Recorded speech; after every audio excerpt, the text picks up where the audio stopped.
Studio Blue. And I'm joined now by USU President on his way out, sadly, Patrick O'Donnell. On his way out. Good evening. Hi, how are you? I'm good, thank you. What have you made of your past 2 years as USU President? Well, yeah, I mean, look, I got elected this time 2 years ago, a few weeks before we went into a lockdown. I don't think anyone could have predicted what me or the SABs or anyone, students, staff, our family, our friends would have to deal with. It's been a really crazy 2 years, and thankfully, this academic year we've got back to some sense of normality. So it's been a challenge. I haven't predicted anything that's come up, but I've done my best to work with students and work with the university to make the best thing that we could out of what was crazy. I can't even speak. I'm just been such a crazy time. If you could rerun, would you?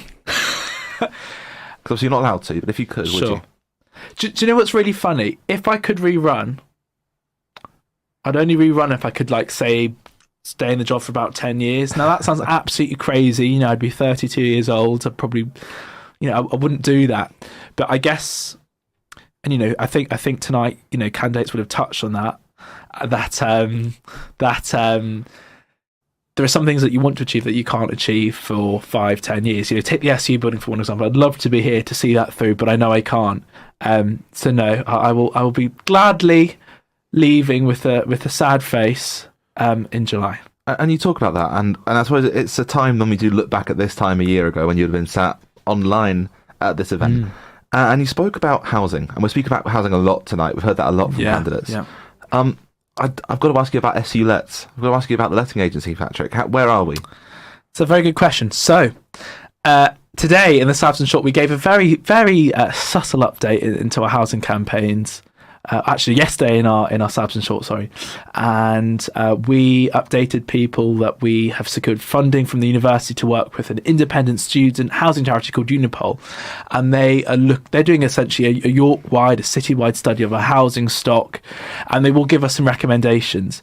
And I guess that's where the SU Lets idea will come in, whether it's an accreditation scheme, whether it's your REG property or Sinclair. Others are definitely available. Other property companies, they will give us recommendations and we'll act on those. So that will come next time. And the candidates that are going for your role, what do you think they need to do in the campaign and for whichever one of them gets the job? What would you like to see from the next person to sit in your chair? It's by no means an easy job. You'll be pulled in different directions. So I think just being open and honest with people, and communication's a key thing as well. We do Facebook, Instagram posts, we do emails, and some people will never read them, and that's fine. But I think doing always get thanks. It's often a thankless job, but you do stuff. It's just making sure that people see it, and they won't always see it, which is fine. But just showing how you're making a difference, and I guess for yourself, being confident in yourself that you are making a change. I think that's really important as well. And you've got just over 4 months left in the role. It's worth saying we call get done by the time you leave USU.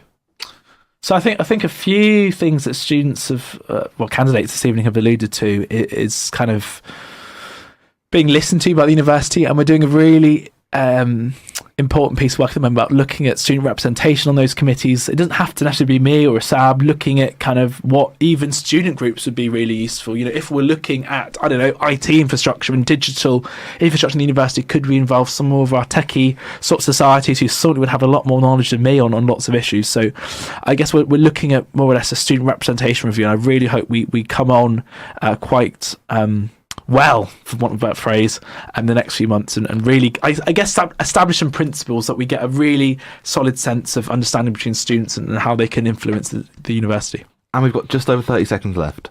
Why should students vote in these elections? In short, if you can't vote, you can't complain. It's really important to have your voice heard. These people are going to be representing you for the next year, whether it's the SABs, whether it's people in part-time officer and liberation roles. It's really important, and lots of other roles, I should say. I haven't got time to mention them all in the 10 seconds I've got left, but it's really, really important to have your say and make a change. Absolutely. There'll be lots of candidates hoping to make a change over the next year or so. Patrick O'Donnell, thank you very much. It's been a pleasure to speak to you as always. Likewise. Thanks, Matt. For one final time, let's head down to the green room.